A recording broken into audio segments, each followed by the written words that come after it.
I read one book, The Priority List, before almost a year.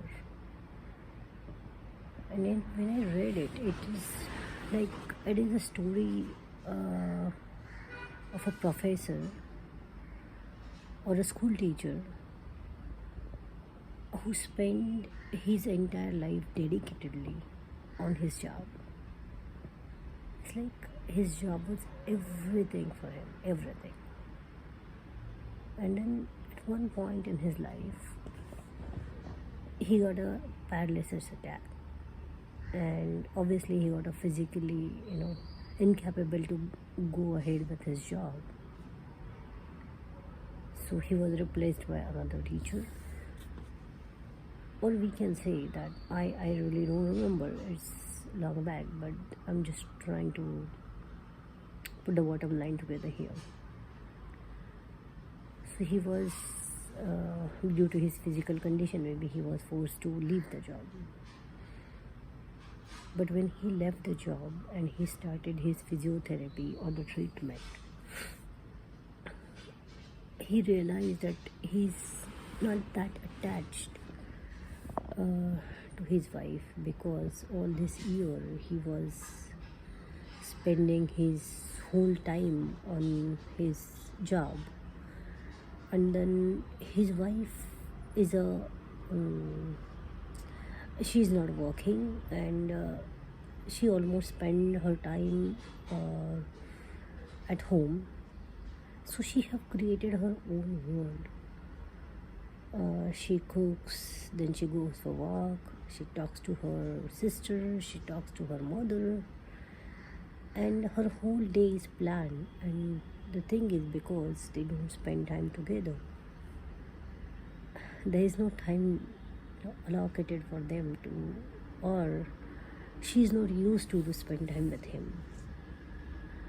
They are living together, but their life is entirely different or separate. They are living separate life under the same roof.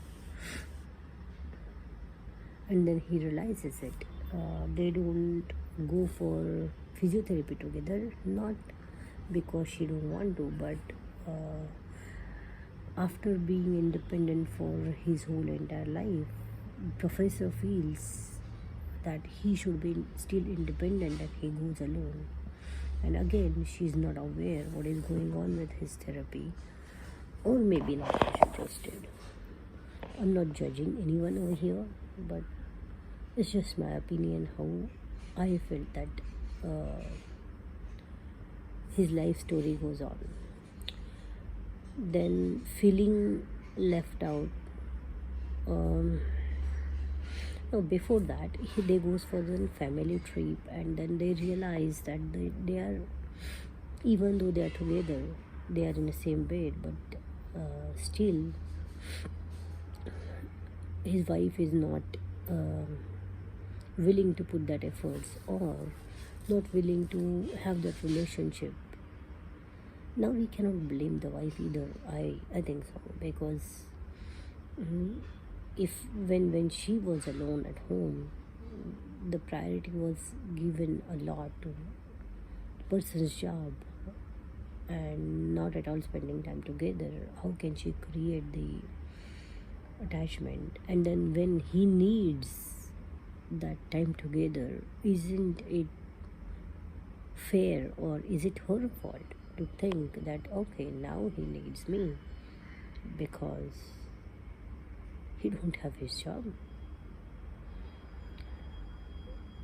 So after realizing this, he decides to go for a journey in USA. Like, he decides to visit all the states or places, and instead of staying in a hotel, he thinks that he will connect with his students in every different areas, and he will just go and stay with them. And because he cannot drive, because his physical condition, he will just ask people for the lift. So the experience what he have is, some students are really attached, they are very happy to see him and spend time with him. But some student, they invite him, and then at the end moment they said, okay, this today is my daughter's some competition or any XYZ reason, and I cannot make it, I cannot pick you up. So in these cases he had to find other accommodation. And on the road, when he tried to get the lift, people don't give him lift. Not all people give him lift, obviously some people give him lift, but then he feels that, is it like, how harmful can I be as a handicapped person that people are scared to give me lift? I felt that is a negativity or one-sided thinking, because you see, there are lots of people who are there who just pretend, so that they can take a benefit of people or rob them or steal something, or you know what I mean. So today while taking walk, I was thinking about this book, and I realized how we are crazy around our jobs, that we don't spend that time with family together. We don't create that bond with the family. Or how we are crazy for the marks, or which are not going to stay together forever with us. What will stay forever with us is our relations, our family. And I realize we should go, and we should always put our family first. It's really, I mean, after thinking this, I think this is really a good book to take some life learning lessons. I like that book after giving a thought to it, that book obviously. But yeah, this was my first book which I read as a hard copy. Thanks.